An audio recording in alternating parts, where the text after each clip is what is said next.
This video describes how to create an invoice for tuition and other fees for the students. From the accounting home screen, we click the Invoices tab, which brings us to a list of invoices. You can see that they're separated by month and by student based on last name. And you can get a good feel for the status and so on here.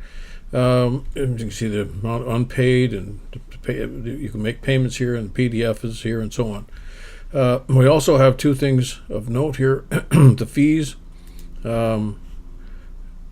have a fee schedule which you can access in the invoice, and this is the listing of all things that can be charged on an invoice to a student under the type of fee: accident insurance, an application fee, a busing, a facility development. The amount, it is left as local student because we have another for foreign students on some things. For example, tuition sometimes comes in differently, and then there's the unit that's charged. So that way you can update that in the list of invoices, or you will be able to update that in the invoice itself. Now we'll create a new invoice.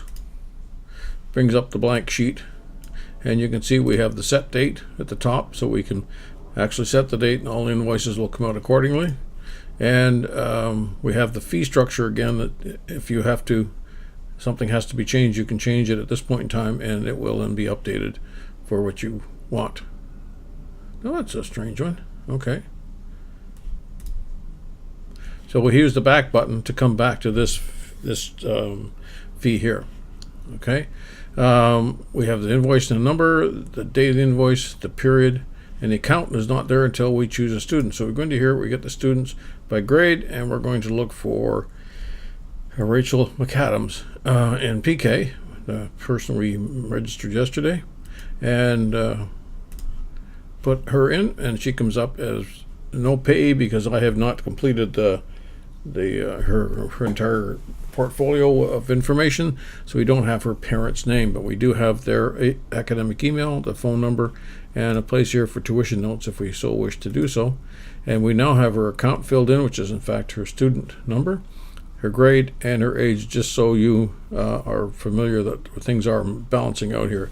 Now, in order to enter something on the tuition, we use the click button, the plus button, and you'll see the yellow field coming up here telling you the quantity is empty. We then go down and choose. So she's in PK, and she's going to pay the monthly fee. And it comes, and we'll put the month in as 1, and we get 84 million. Now, there may be other attachments. For example, maybe you need one for meal plan. Let's just grab meal plan, and we put it in for 1 month. Now, that gives us you your invoice subtotal, 8.4 million. We can then do a discount on the tuition amount. And so what we do is we've done it this way because we may have many items in here that aren't subject to the discount. So we put it down as, let's say we're going to give a 2% issue. Okay, so we got to put the amounts. We put 8,400,123, and we get a discount of 168,000.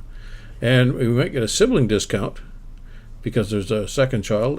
You do it exactly the same thing. If you get a 5% discount and you put 8,400,000 in here as well, and we get, I guess that's 420, and we get a minus, and we're away. Now, there might be a tuition refund. There might be a special discount. You put the text in here to explain it. So I'll just put a tuition refund of 1,000 to show a number, and another 1,000 in here to show a number, and we end up with the total tuition.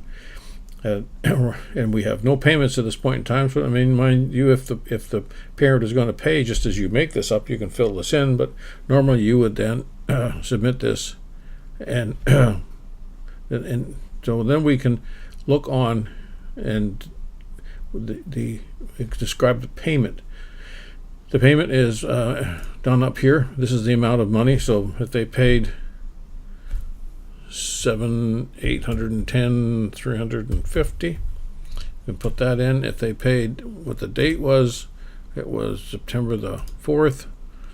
Paid by customer name. You might not have the name. Maybe it was Mrs. Wang who paid for this, and she did it with a cash. Okay. And then, or if she has a card number, okay, if it's an Amex card or a check or something, we use this to put the number in and then the expiry date, approval, and approval code. Hence, you get the whole piece of information. And the payment comes out, and you notice the amount not paid is 0. And up here now we've got the amount not paid is 0. And you can then print this if you wish, and the parent will consign it, or you can sign it. And particularly if you're taking cash, this has to be printed so that everybody's satisfied that the exact amount was actually paid. So then we can issue this by PDF. Notice now it says stamped as paid because I've got these all filled out and everything is fine, and we get an email with the invoice in it, which can then be sent to Rachel's